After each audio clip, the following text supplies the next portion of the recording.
Thank you, Mr. Chairman. I don't think anything affected me as much in the hearings that I've sat through as the arguments made by the Fed that if Fannie Mae and Freddie Mac were not regulated, if the situation was not addressed, it would pose a systemic risk if they collapsed.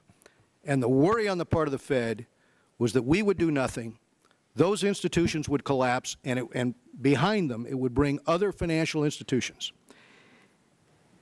It was Congress, especially with the GSE Act, actively tying the hands of the regulators in what amounted to a failed attempt to get every American into a home that led to this systemic risk, this moral hazard, as economists were warning us about.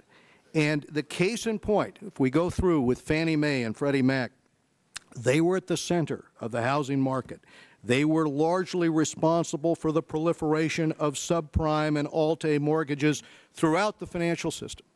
Senator, you mentioned how did everybody get into a home. Well, beyond this, we were muscling to get down payments down to zero. But here we had Fannie and Freddie, in order to reach the affordable housing mandates enacted by Congress in 1992, Fannie and Freddie became the largest purchasers of these junk loans. At the end of every quarter, they had to go out and purchase massive amounts of junk, like Countrywide, in order to reach their mandate. It had to be half of their portfolio. And knowing of the systemic threat posed by these two institutions, the Federal Reserve approached Congress. They asked us to rein in the excessive risk-taking. And in 2005, that debate came to a head here in Congress. Senator Dodd helped lead the opposition to it.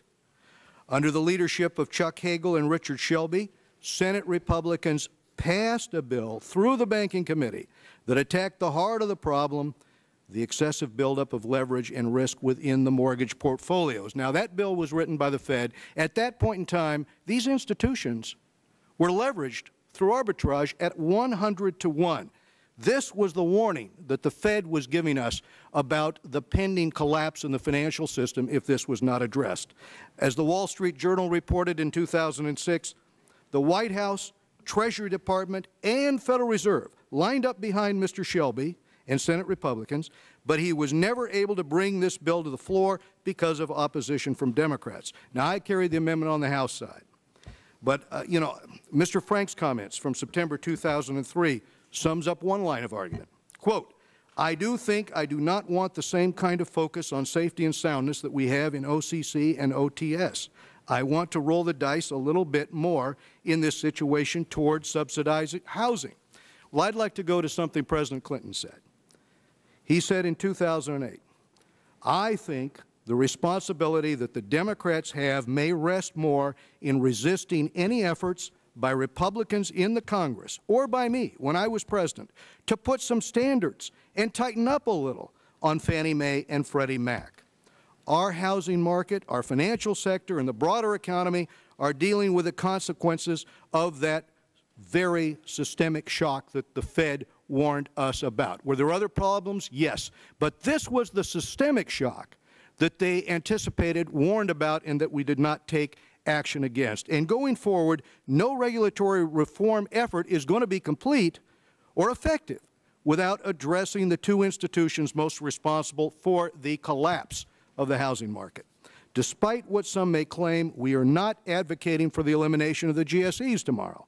But it is vital that we put in place a reform plan for the short term to ensure the mistakes of yesterday are never again reiterated here. And I want to just quote one of my friends from the other side of the aisle, Brad Sherman, who says that this bill amounts to little more than TARP on steroids when he's talking about the permanent bailout authority in the bill. I agree with him on that. And that's one of the other concerns we have. This needs to come out of the bill. You can't have the government permanently lending to failing firms, purchasing the assets of failing firms, even guaranteeing the obligations of a solvent financial institution. The government ends up with 60% of the capital markets in terms of a government backstop in that kind of a situation. That is a very dangerous position to be in. It basically makes government-sponsored enterprises out of, you know, these financial institutions that are now basically too big to fail, guaranteed by the government. And these are the concerns that I have going forward. Thank you, Mr. Chairman. I'll recognize myself for 5 minutes.